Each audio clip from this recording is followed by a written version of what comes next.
This is a video all about aircraft lighting. What is it, why is it, and how do we use it? This is mostly geared for general aviation pilots. As a professional pilot, we all have pretty standardized procedures or techniques for aircraft lighting. What are the basic lights that you can expect to find on an airplane equipped with an electrical system? First and foremost, the nav lights, or navigation lights, or position lights. What are they? Well, there's three different colors. You've got red on the left, you've got green on the right, and you've got white on the tail. Now, why do we have those different colors, and where did that come from? Well, that goes all the way back to nautical days on ships. They tell other vessels or ships, or aircraft in our case, what position they are relative to their own position. For instance, if you are flying along at night and you see a red light moving across you, you know that's the red wingtip of another vehicle or vessel or aircraft in this case, and that aircraft is flying from right to left in front of you. If you see a green light in front of you, you know that that aircraft flying from left to right because it's its right wingtip. And if you see a white light in front of you and it doesn't have any relative motion, it's most likely flying away from you, assuming that it's not a landing light flying at you. So, position lights, that's how they work for the most part. There's another function to them. In general aviation, typically people are taught to only use them at night. But in professional aviation, when we fly jets, we have the nav lights on anytime the aircraft is powered up. That tells people outside the airplane that there is power to the airplane, something could move. Be alert, be aware, know that the aircraft is powered. So I do the same thing in a Cessna or in a transport category jet that I'm flying. And I like that. I think that's a good idea. Another light that you'll find are anti-collision lights. Now they come in two forms, whether it could be a red beacon on the tail, or it could be white strobes on the wingtips most commonly, or you could also find them in other places. There could be a strobe on the belly or somewhere else on the fuselage. Now these strobes or beacons are anti-collision lights, and one way you can think of them are as action lights. Their intent is to get your attention, right? They're bright, they're flashing, annoying, whatever you want to call them, they're to get your attention. So they tell you something. They tell you something's either happening or something's about to happen. And I have both on this airplane, and I am a big fan of using them. So for instance, the red beacon on the tail is used to tell people outside the airplane that either A, the engine is running, or B, the engine is about to start running. We use that in jets as well. You turn the red beacon on before you start the engines, and it tells the ground personnel, hey, engines are starting, danger, watch out. It also tells other people that the engine is running if they can't hear or see it for whatever reason. I like that. I think it's a good idea. Some airplanes don't have red beacons. I think this is a missed opportunity, and instead they use their white wingtip lights.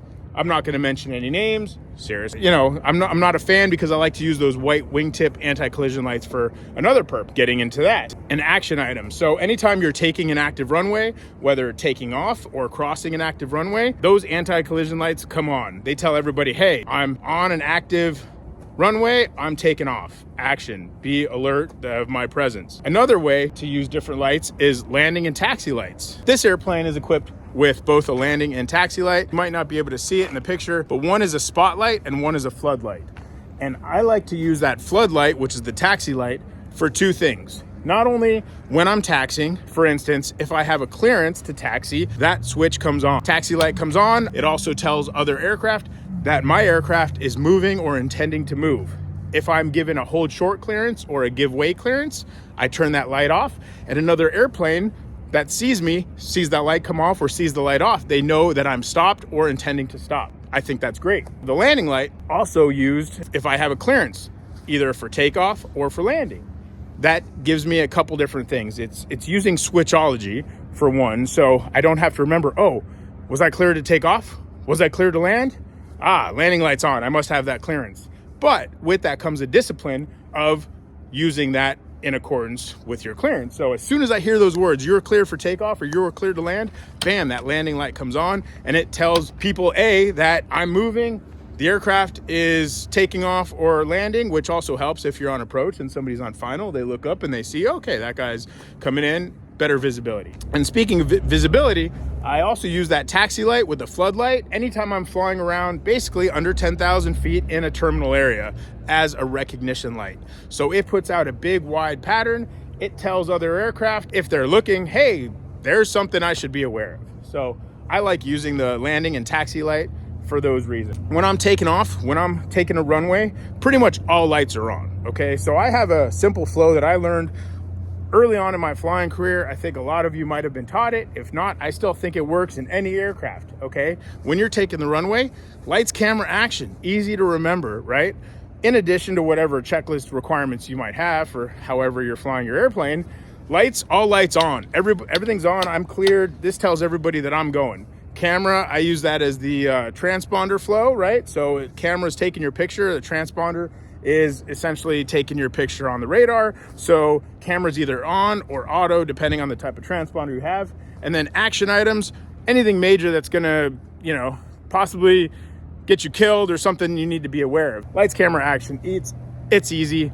Another thing I check when I'm pulling out on a runway is no one's on final, no one's on the runway, and we are cleared for takeoff. And if there is someone on final, I'll note, okay, somebody's on a 3-mile final, or we have somebody that's not off the runway yet. We're maybe line up and wait. We're either clear for takeoff or not. So those few basic things will save you a lot of hassle if you don't have those habits. One thing that drives me crazy is seeing either new pilots or flight school students that are still learning, and granted, just sitting there with all lights on, not moving, no intention to move. I mean, I have no idea what's going on, So like, hey guys, use your lights in a smart way. There's some good techniques out there. You just have to learn them.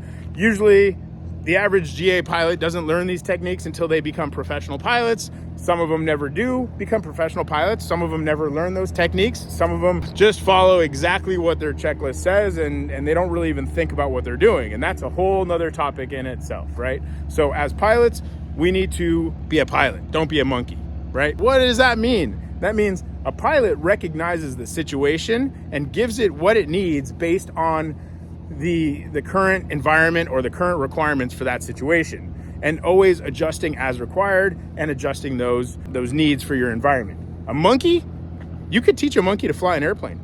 It will do the same exact thing every single time, exactly how you taught it. But that's not being a pilot. That's not what's required. You need to be a pilot. Don't be a monkey. Use your lights properly. Thanks for watching. See you guys on the next one.